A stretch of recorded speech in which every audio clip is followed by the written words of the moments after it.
Trev's Hockey Show. I'm the Trev. That's too sweet. Anyway, continuing on with my review of every NHL Outdoor Game played up to this point. And today we're going to talk about the first of two outdoor games played in 2015. Thankfully, it was only two. Although, if popular rumor is to be believed, it would have been four in 2015, but we'll describe that more when we talk about the Stadium Series for 2015. But today we're talking about the 2015 Winter Classic. And, I mean, to put it, without putting out too much of a spoiler here, this game probably has one of the best endings in any of the NHL Outdoor Games played up to this point. And trust me when I say there's been a lot of good endings to some outdoor games played up to this point. This one, probably right up there. But today we're talking about the Washington Capitals hosting the Chicago Blackhawks. So let's talk about it. Alright, so the NHL's 7th Winter Classic, or the 14th NHL Outdoor Game, was played on January 1st, 2015 at Nationals Park, home of Major League Baseball's Washington Nationals. Now, Washington as a host city came to be after the Capitals were promised before the 2010 Stanley Cup Finals to be a host city for an outdoor game within the next 2 to 3 years. Now, thanks in large part to the 2012-13 lockout, this promise will be pushed back to where we are now. And, well, the city was the easy part. The selection of stadium proved to be where the fun lied, as within the metro area that is the District of Columbia, there's no shortages of venues to choose from. I mean, on top of Nationals Park, it was also speculated that RFK Stadium, FedEx Field in Maryland, and Camden Yards in Baltimore were all feasible choices. But speculation wouldn't last very long, as it would ultimately be confirmed that Nationals Park would be the venue, and, well, I think that was ultimately the right choice. Now, attendance for this game came in at 42,832, which is, at this point, one of the least attended outdoor games, but that's to be expected when you play in baseball stadiums. It's very hard to get the magic football or collegiate stadium numbers unless you're Yankee Stadium, which can hold over 50,000. But in terms of a baseball stadium, I mean, it's one of, if not, well, it's not the highest, but it's one of the higher of the ones played. But again, it'll never reach stadium numbers. But in the grand scheme of things, that's still in itself a sellout, so mission accomplished. Now, temperature at game time came in at 43 degrees Fahrenheit, or 6 degrees Celsius for, Canadian translation. And right off the hop, I just have to say this before I forget to say it. Aesthetically, this has to be one of the nicest set designs for any of the outdoor games up to this point. Having said all that, let's talk the rosters. Alright, so for the Capitals, this is their second outdoor game in team history, having last played the 2011 Winter Classic, which we covered here. Now, returning Capitals from this game, and there's a lot of them, the more you think about it, include, and are not limited to, Alex Ovechkin, Eric Fehr, Nicholas Backstrom, Brooks Laich, Jason Chimera, Carl Alsner, Mike Green, John Carlson, and Jay Beagle. So 9 players returning from their 2011 game. Obviously, hope you got your start. Barry Trotz is your coach at this time. And one thing to note, I mean, if we're talking about players who are playing more than one outdoor game in their career, Troy Brouwer played with the Chicago Blackhawks for the 2009 Winter Classic. Remember that name. We'll talk about him a bit later. So let's talk about the Blackhawks roster. Now, for the Blackhawks, this is their third outdoor game in team history, having previously played in the 2009 Winter Classic, which we talked about here, as well as playing in one of the 4 games from last season, 2014, Stadium Series. So this is their second game in 2 years. And really, a lot of the roster has not changed. I mean, obviously there's a name missing here and there, but the roster is pretty much intact from the 2014 Stadium Series game. Crawford again got your start, and they're still coached by Joel Quenneville at this point. So having said all that, let's talk about the jerseys. So for the Capitals, they didn't really go anywhere in their history. They looked more at the overall history of the game of hockey in the state of, or in the city of Washington over the last 50 years. I have to remember, Washington, D.C. is not a state. They kept the vintage, though, by going with vintage red instead of vintage white. And obviously, the W in the middle is a little play to the Washington Monument. But as far as their contribution to hockey in the last 50 years, I mean, it does say Capitals across the jersey. And when you think Capitals, I mean, it's not too many jerseys that don't say Capitals on it. So they got their name all over it. Let's talk about the Blackhawks. Now, as far as anything really original to the Chicago Blackhawks 2015 Winter Classic jerseys, is maybe the Tomahawk has some color in it, but other than that, aside from it being an homage to the 1957 team, you might as well just call it a throwback, because it's essentially what it is. But you know, it's not to say they don't have good outdoor jerseys when they want to, and this obviously is just not one of those cases where they wanted to. All the same, you can't expect anything overly complicated from Chicago when it comes to tradition and, you know, vintage-like looked. So there's that. So now that we're all up to date with all that, let's talk about the game. So within the first 5 minutes, we had some pretty early chances.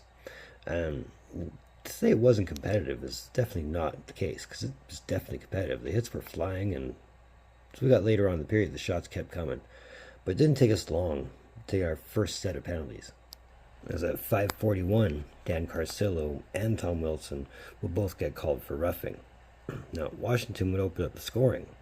In the ensuing 4-on-4, Eric Fehr would score his 11th on the season on a nice end-to-end solo effort at 7:01 for the 1-0 lead for the Washington Capitals. It's funny, you can't think outdoor game and Washington Capitals without thinking Eric Fehr, and it kind of shows you why at it again. And after a little bit more back and forth play, the Caps would open up the gates again, as Alex Ovechkin would score his 18th on the year on a nice juicy rebound from Mike Green and Jack Hillen to give Washington the quick 2-0 lead at the 11:58 mark. So with that 2-goal lead comfortably in their pocket, the Caps would give Chicago their first power play of the game, as Nicholas Backstrom would get called for holding at 13:29. And Chicago would take full advantage of this, and quick, as Patrick Sharp would score his 7th on the power play at 7 seconds after the power play was called, off of a one-timer off the face-off from Duncan Keith and Patrick Kane at the 13:36 mark to cut that 2-goal lead in half.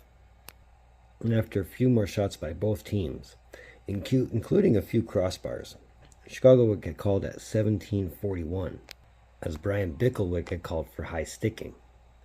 And to round out the period, Washington would completely negate that power play, as Troy Brouwer would get called for boarding at 18:33 for the last penalty of the first period.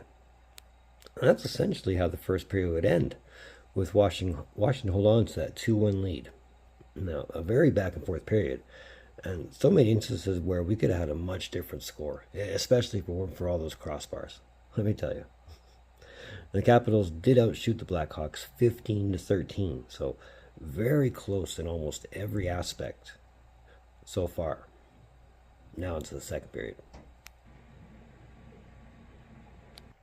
Alright, so we're going to start off the second in pretty much a near repeat version of the midway point of the first period. Lots of goalposts. But we wouldn't have to wait long for the first goal, as Brandon Saad would score his 9th on the year after a Capitals turnover from Jonathan Taves and Marian Hossa at the 3:15 mark to give us a 2-2 tie. Now, unfortunately, this is our only goal for the second period. Now, almost a minute later, Chicago would get another power play, as Jason Chimera would get called for holding at 3:57. And that would ultimately just result in more shots for Chicago. Matter of fact, we wouldn't put any more ink on the score sheet until 9:18, when Tom Wilson would get called for goaltender interference for another Chicago power play. And not even 30 seconds after that, Chicago would go on a 5-on-3, as John Carlson would get called for high sticking at 9:47. The rest of the period, however, was pretty much just a goaltending show between Corey Crawford and Braden Holtby, as both goaltenders were keeping everything out at this point. And so we end period number 2, tied at deuces. And it's not to say opportunities weren't present. I mean, based on the tings the net made, and based on the odd man rushes you'd see, and even with Chicago outscoring the Capitals 13-7, it was still a very good period. And it really did feel like it was that last goal wins mentality. But we're almost getting ahead of ourselves. We still got another period to talk about. So let's talk about the third. Now, the third period was essentially the same way as the second period kind of ended up. A goalie show, minus, of course, the early goal. And there was no stop to opportunities. But we did get our first penalty at 8:21, as Andrew Shaw would get called for tripping at 8:21, and really the ensuing Capitals power play provided nothing.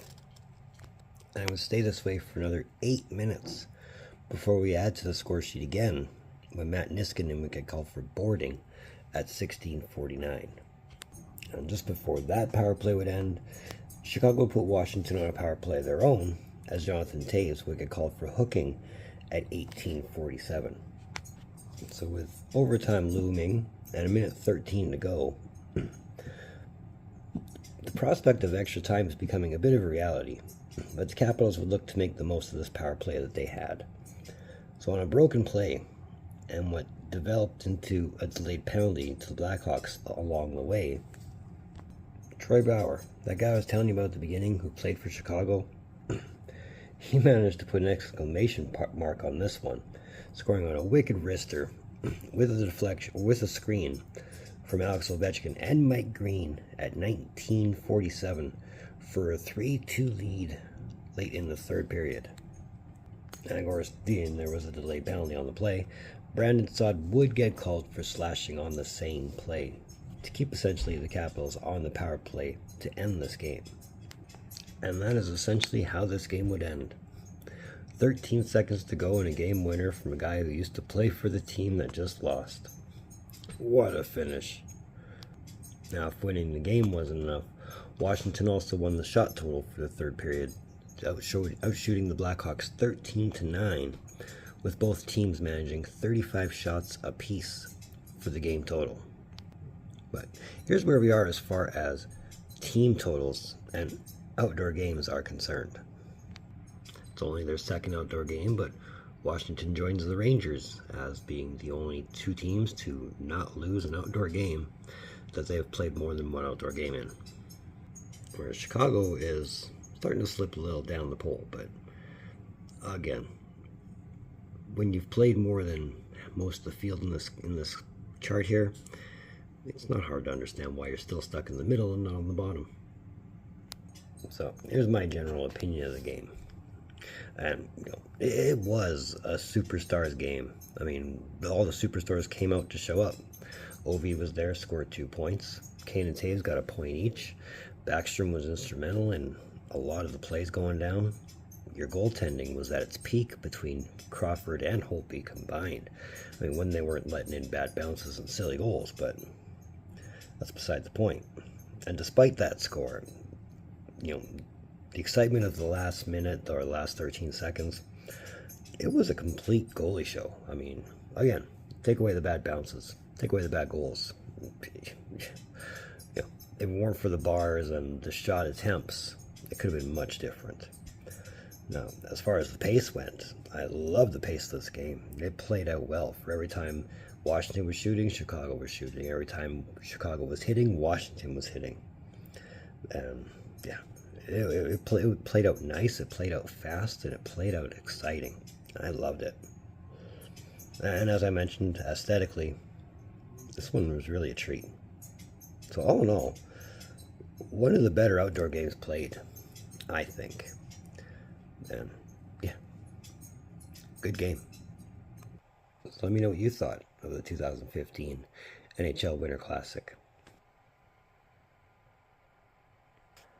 It's another one of them Trev's hockey shows. I want to thank you for tuning in. Don't think I don't appreciate the gesture, especially if you made it to this point. And if you have made it to this point, that's pretty awesome of you. I dig it. I appreciate that a lot. So don't think I don't. Now, if you want to, if you're still here, hit that like button. If you dig what I'm doing, if you just want to say hi, hit that like button. If you like, it would really help. It really would. If you want to, that red button that says subscribe all over it, come on, you know you want to. I know you want to. It'll make you feel good. It'll make me feel good. It'll help my algorithm out a lot. And we're chasing 500. Everybody that's come along, just know I'm very thankful for you. I really am. So hit that button up if you haven't already. Except we're on the way to 500. We're getting pretty close. If you want, you can follow that link down in the description below. That'll take you to my Facebook page. I'd love to build an audience there. So moving forward. Well, for 2015, like I said, there's only 2 games. So expect the second one soon. But in the meantime, and in between time, be looking for more videos from Trev. Data.